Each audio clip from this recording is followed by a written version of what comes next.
Hey beauty babes, welcome to my channel. I am Maria, aka Agape Love Girl. Thank you so much for joining me today. Well, I am finally back with a new video. I took an unexpected break from YouTube because I got sick and was dealing with a lot of things. You may still hear a little sickness in my voice as I'm not yet 100% recovered, but I really wanted to put up some new content. So this is what I'm calling a super simple everyday glam look and tutorial. Now I know when we think of glam, we think wing liner, false lashes, glitter, and the works. But we all know the truth is that glam life isn't everyday life. It's not for me anyways, as much as I wish it were. But that's not to say we can't bring a little simple glam into our everyday looks. So this here is a very simple, no fuss look. I'm not using a ton of color or blending to perfection, but I am bringing a little sparkle for that touch of glam.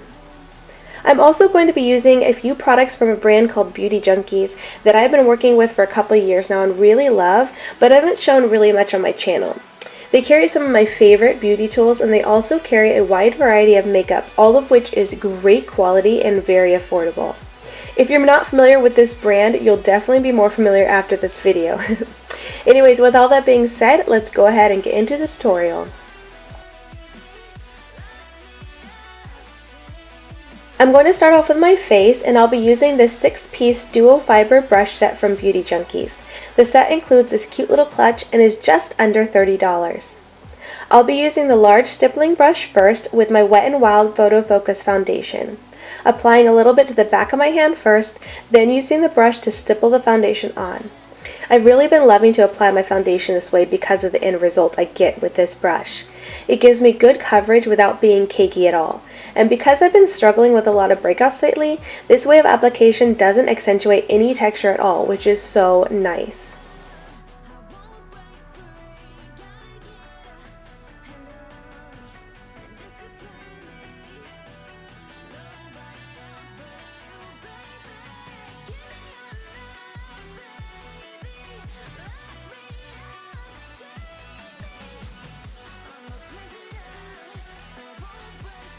Next up, I'm going to grab the mini stippling brush and use that with the new Urban Decay All Nighter Concealer. I haven't used this concealer on YouTube much because I know a lot of people were not happy about the high price per ounce of it. And I agree, that does not seem cool at all. But I do really love this concealer. The coverage is so good, and it still feels lightweight, and it's waterproof, which has saved me more times than I'd like to admit on really emotional days. Anyways, a little really does go a long way, so I'm just applying a few strokes under my eyes and will stipple and blend it in with the brush. Then I'll drag any excess to the sides of my nose and around my chin as well.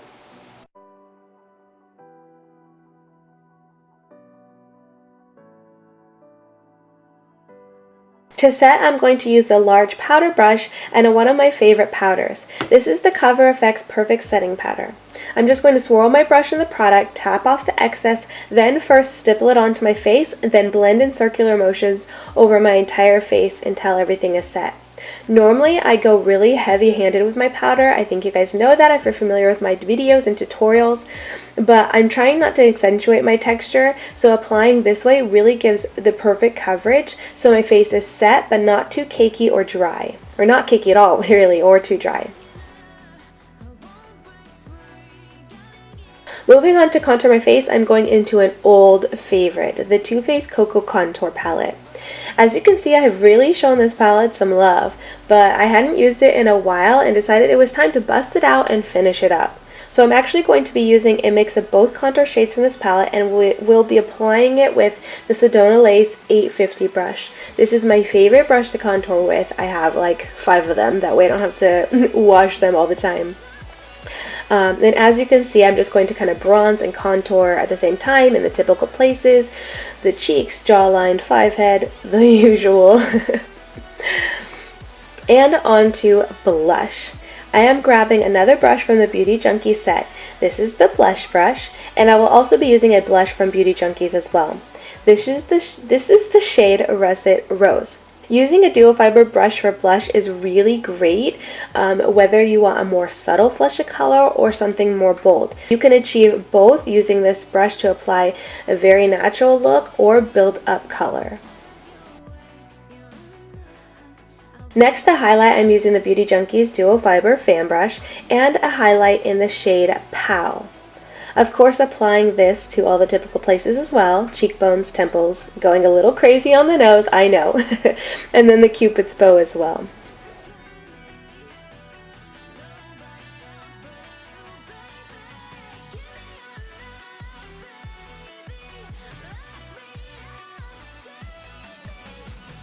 Moving on to the eyes, I'm taking the last brush in this brush set, which is the eye blending brush, and I'm going to use that with the Beauty Junkees eyeshadow in the shade Brown Canyon.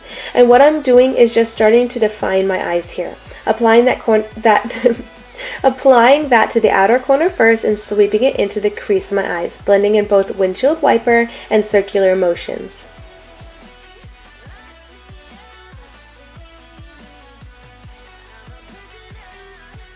You can see how this color alone adds some depth and dimension back into my eyes. Sorry guys, I just can't speak today or ever. Now to soften that up a little and diffuse the color, I'm going to take a pretty large fluffy blending brush. This is the Morphe R40, and I'm going to go into the Beauty Junkees shadow in the shade Winter Wheat. And I'll be applying that everywhere I lay down Brown Canyon, but I will also be blending it out a little bit higher and a little bit farther out to the sides of my eyes. This just gives the eyes a more soft, natural look. It really just diffuses it out.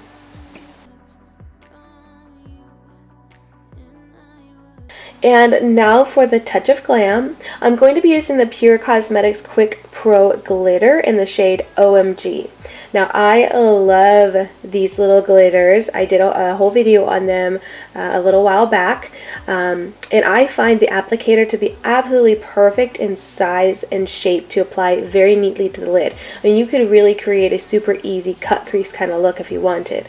But anyways, I'm just going to be applying that directly to my lid with the applicator. And then because I do find that if you don't use a glitter glue of some sort, you will get some fallout with these.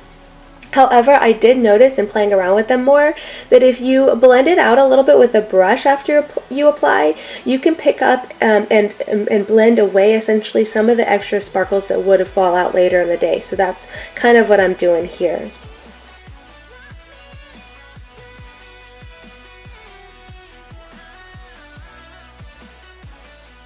Now going back to get a little bit more precision, I'm going into the shade Brown Canyon again with a tapered blending brush, and this is the Sedona Lace EB09. And I'll add that color to the outer V of my eyes and sweep just a little bit back into my crease as well.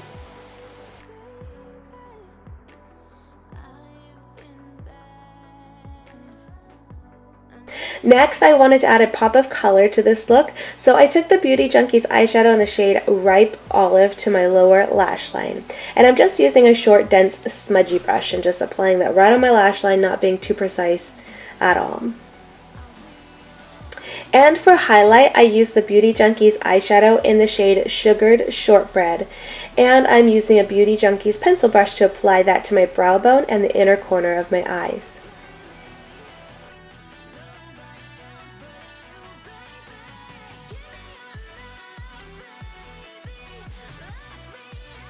To finish the eyes, I went for mascara to keep it simple, and this is the Eyeko Lash Alert Mascara. It's actually become a favorite of mine. I know I have been trying a lot of new mascaras lately, so it may seem crazy to declare this as a favorite, but I've actually been using this for a little over a month now, maybe even 2 months, and it's been my go-to in between using other mascaras, in between trying other mascaras, I should say. This is just the first time I've used it here on YouTube, but I really love the formula and I love the curved wand. I'm a fan of curved wands, so I love the way it makes my lashes look more fuller and more lifted. And this is a fiber mascara, which I know not everybody likes, but I actually didn't realize it was a fiber mascara until I think last week.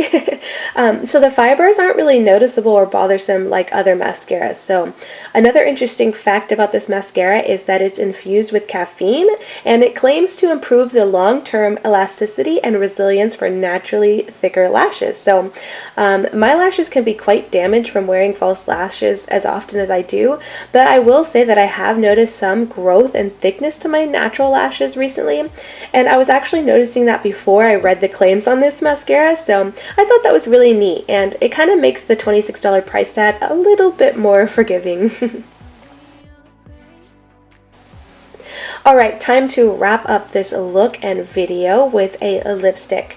Today I decided to wear the Pixi Beauty Matte Last Liquid Lipstick in the shade Really Rose.